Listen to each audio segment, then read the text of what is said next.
Hello, I'm Jashikins, and welcome to another episode of Jash Reads. This time we are continuing reading Chapter 3 of Mockingjay by Susan Collins.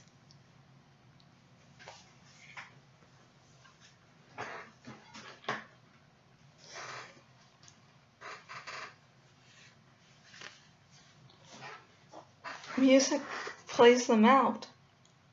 And then there's a woman reading a list of expected shortages in the capital. Fresh fruit, solar batteries, soap. I watch her with uncharacteristic absorption because I know everyone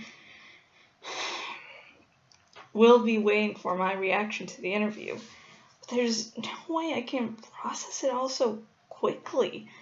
The joy of seeing Peeta alive and unharmed, his defense of my innocence in collaborating with the rebels, and his undeniable complacency with the capital now that he's called for a ceasefire. Oh, he made it sound as if he were condemning both sides in the war. But at this point, with only minor victories for the rebels, a ceasefire could only result in a return to our previous status. Or worse. Behind me, I can hear the accusations against Peeta building. The words traitor, liar, and enemy bounce off the walls. Since I can neither join in the rebels' outrage nor counter it, I've decided the best thing to do is clear out. As I reach the door, Coin's voice rises above the others. You have not been dismissed, Soldier Everdeen. One of Coin's men lays a hand on my arm. It's not an aggressive move, really. But after the arena, I react defensively to any unfamiliar touch. I jerk my arm free and take off, running down the halls. Behind me, there's the sound of a scuffle, but I don't stop. My mind is a quick inventory of my odd little hiding places, and I wind up in the supply closet, curled up against a crate of chalk. You're alive, I whisper, pressing my palms against my cheeks, feeling the smile that's so wide it must look like a grimace. Peeta's alive, and a traitor. But at the moment, I don't care. Not what he says, or who he says it for, only that he is still capable of speech. After a while, the door opens and someone slips in. Gale slides down beside me, his nose trickling blood. What happened? I ask. I got in Boggs' way, he answers with a shrug. I use my sleeve to wipe his nose. Watch it! I try to be gentler, patting, now wiping. Which one is he? Oh, you know, Coin's right-hand lackey, the one who tried to stop you. He pushes my hand away. Quit, you'll bleed me to death. The trickle has turned to a steady stream. I give up on the first 8 attempts. You fought with Boggs? No, just blocked the doorway when he tried to follow you. His elbow caught me in the nose, says Kale. They'll probably punish you, I say. Already have. He holds up his wrist. I stare at it uncomprehendingly. Coin took back my Komnikov.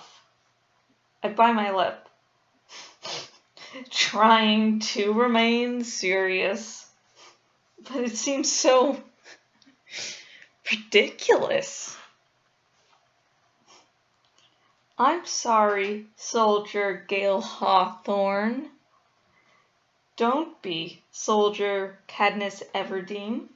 He grins. I felt like a jerk walking around with it anyway. We both started laughing. I think it was quite a demotion. This is one of the few good things about 13. Getting Gale back. With the pressure of the capital's arranged marriage between Peeta and me gone, we've managed to regain our friendship. He doesn't push it any further, try to kiss me or talk about love. Either I've been too sick, or he's willing to give me space, or he knows it's just too cruel with Peeta in the hands of the capital. Whatever the case, I've got someone to tell my secrets to again. Who are these people? I say. They're us. If we had nukes instead of a few lumps of coal, he answers. I like to think 12 wouldn't have abandoned the rest of the rebels back in the dark days, I say. We might have, if it was that, surrender, or star nuclear war, says Gale. In a way, it's remarkable they survived at all. Maybe it's because I still have the ashes of my own district on my shoes, but for the first time, I give the people of 13 something I have withheld from them. Credit for staying alive against all odds. Their early years must have been terrible, huddled in the chambers beneath the ground after their city was bombed to dust, population disseminated, no possible ally to turn to for aid. Over the past 75 years, they've learned to be self-sufficient, turned their citizens into an army, and built a new society with no help from anyone. They would be even more powerful if that pox epidemic hadn't flattened their birth rate and made them so desperate for a new gene pool and breeders. Maybe they are militaristic, overly programmed, and somewhat lacking in a sense of humor. They're here, and willing to take on the capital. And that's where I'm stopping for the night. I know it's short and I could have gone longer, but yeah, it's good to have a few nights where I just it's not a long night. It can be like, ooh, I'll make lots of mistakes. This only took 2 tries, luckily enough, but I like shorter chapters, or at least shorter parts, just so I can, feel more free to make mistakes. I mean, minor stumbles, slightly wrong word pronunciation. Yeah, but if I mess up big, it doesn't seem as big of a deal to me to restart the whole part again. So it's like a little gift to myself. But don't worry, tomorrow night I'm going to be finishing the chapter. And dun dun dun! And I'll give my reaction to the chapter then. I won't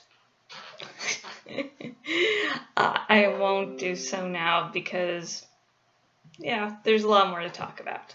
So, but if you have opinions on what's going on so far, what happened in this part, please comment below. We can start a discussion.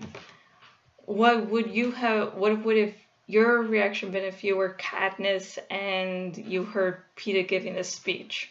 Now, comment below. Let's start a discussion. And remember the no spoiler thing. As you can talk about anything that has happened up to the part I've read and the first 2 books, but nothing after. So, yeah, happy times, happy times. I visited Sidleen and the little birdie hospital, which was the little vet.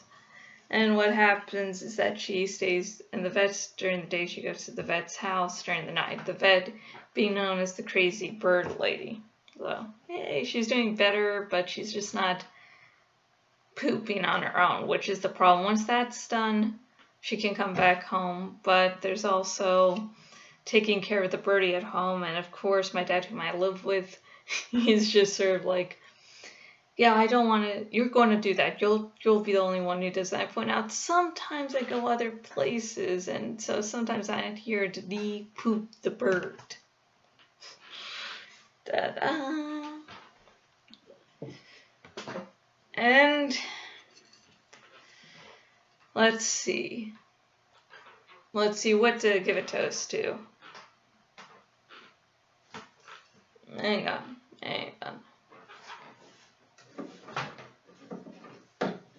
Hey, Peggy gets her own toast this time, so, let's see. Can I get you in? Oh, yeah, I have the whole fucking other place over here. Hang on. Okay, the post tonight, not the post, the cheers tonight will be for Peggy. Cheers. Oh yeah, let me start this. God. Anyways, I'm sorry, like, the whole pet problem thing is really getting to me. Anyways, during this part of what we do is I take a shot of sake, and if you have another type of alcohol lying around, or if you don't like sake, you know, just take a shot of your favorite alcohol or any that you have lying around. And if you don't drink alcohol for whatever reason, take a shot of water or milk. Keep yourself hydrated, like we should all do, but don't. And cheers to Peggy.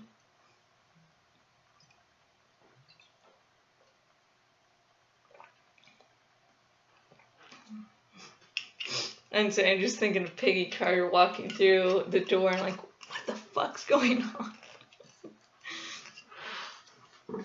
And if you would like to buy the book, Mockingjay by Susan Collins, either because you want to follow along with me, or you want to read it without my voice and my interpretation, because remember, even though I'm reading the words on the pages, it's my interpretation, how to inflect, you know, it's an adaptation what I'm doing.